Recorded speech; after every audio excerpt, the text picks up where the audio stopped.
एक धक्कादायक घटना समोर येत आहे। पाथर्डी वडनेर रोड गोखले फार्म समोर अपघातात महिलेचा जागीच मृत्यू झालेला आहे।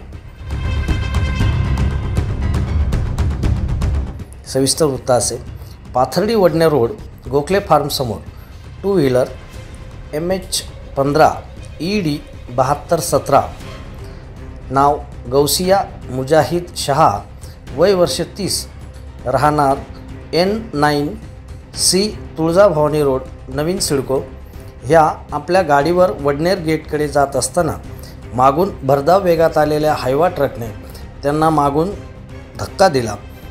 या अपघातात त्या जागीच ठार झाल्या। घटनेची माहिती उपनगर पोलिसांना तसेच इंदिरानगर पोलिसांना कळविण्यात आली।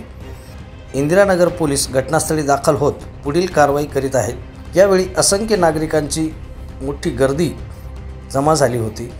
या ठिकाणी नेहमीच अपघात घडत असतात असे येथील स्थानिक नागरिकांचे म्हणणे आहे। येथे स्पीड ब्रेकर टाकण्याची मागणी नागरिकांकडून केली जात असून लवकरच या ठिकाणी स्पीड ब्रेकरसाठी जन आंदोलन देखील उभारण्यात येणार आहे असे स्थानिक नागरिकांचे म्हणणे आहे। महाराष्ट्र माझा न्यूजसाठी मुख्य संपादक जनार्दन गायकवाड, नाशिक।